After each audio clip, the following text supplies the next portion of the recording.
नमस्ते। हाल ही में election commission ने एक बहुत बड़ा काम किया है। उन्होंने वोटर लिस्ट को लेकर एक महाअभियान चलाया है। तो चलिए आज समझते हैं कि ये महापुनरीक्षण आखिर है क्या और इसका हम सब पर क्या असर पड़ सकता है।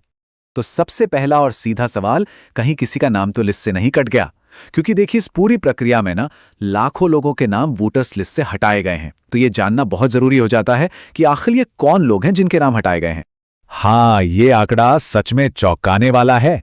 जरा सोचिए, सिर्फ 4 इलाकों को मिलाकर 90 लाख से भी ज्यादा नाम हटा दिए गए।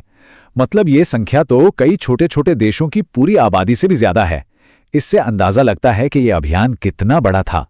अब सवाल ये उठता है कि भाई, इतने सारे नाम हटाए क्यों गए? क्या कोई गलती हुई है या फिर इसके पीछे कोई खास वजह है? चलिए इसी क्यों का जवाब ढूंढते हैं और इस शुद्धिकरण के मकसद को समझते हैं। तो देखिए, इलेक्शन कमीशन की इस ऑफिशियल मुहिम का एक नाम है विशेष गहन पुनरीक्षण, या शॉर्ट में कहें तो SIR। इसका सीधा सा मकसद है वोटर लिस्ट को एकदम क्लीन और एक्यूरेट बनाना, रिकॉर्ड्स को अपडेट करना, ताकि किसी भी तरह की गड़बड़ी या धोखाधड़ी की कोई गुंजाइश ही ना बचे। तो ये जो पूरी सफाई हुई है, वो 3 तरह की गड़बड़ियों को टारगेट करके की गई है। पहली चीज, ऐसे वोटर्स के नाम हटाना जिनकी मृत्यु हो चुकी है। दूसरी, वो लोग जो अब परमानेंटली कहीं और शिफ्ट हो गए हैं। और तीसरी और सबसे जरूरी, डुप्लीकेट एंट्रीज, मतलब एक ही व्यक्ति का नाम कई जगह पर होना। अच्छा, तो ये पूरा अभियान मेनली 4 जगहों पर फोकस था: मध्य प्रदेश, छत्तीसगढ़, केरला और अंडमान निकोबार। चलिए अब एक एक करके इन जगहों के आंकड़ों को देखते हैं और समझते हैं कि वहां क्या हुआ। शुरुआत करते हैं मध्य प्रदेश से। यहां सबसे ज्यादा नाम हटाए गए, करीब 42,74,000। इनमें से सोचिए 31 लाख से ज्यादा लोग तो वो थे जो या तो कहीं और चले गए थे या मिल ही नहीं रहे थे, और लगभग 2.25 लाख नाम डुप्लीकेट थे। और अगर आपको ये आंकड़ा बहुत बड़ा लग रहा है तो जरा ये देखिए, सिर्फ राजधानी भोपाल में ही 4,38,000 नाम वोटर लिस्ट से हटाए गए। मतलब एक अकेले शहर में इतना बड़ा नंबर। इससे पता चलता है कि ये काम कितने बड़े पैमाने पर हुआ है।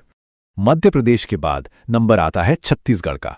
यहां कुल 27,34,000 नाम हटाए गए हैं। वजहें लगभग वही हैं।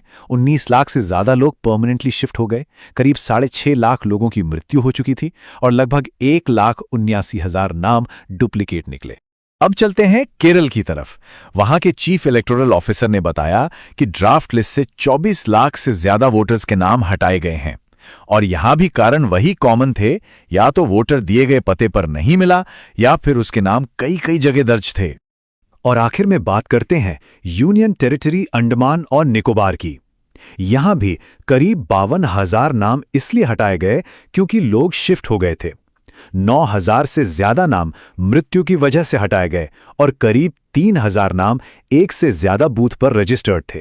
तो ये तो हो गया कि क्या क्या हुआ है, लेकिन अब असली सवाल, आगे क्या? मान लीजिए किसी का नाम गलती से कट गया हो, तो वो क्या कर सकता है? क्या कोई रास्ता है? हाँ बिल्कुल, रास्ता है। देखिए, इसके लिए एक पूरा प्रोसेस बनाया गया है। सबसे पहले 22 जनवरी 2025 तक का टाइम है अपने दावे या आपत्तियां दर्ज कराने का। इसके बाद इन सभी दावों की ठीक से जांच की जाएगी और फिर 21 फरवरी 2025 को फाइनल सुधरी हुई वोटर लिस्ट पब्लिश हो जाएगी। मतलब घबराने की बात नहीं है। अगर किसी का नाम गलती से कट गया है तो उसे ठीक करवाने का मौका अभी है।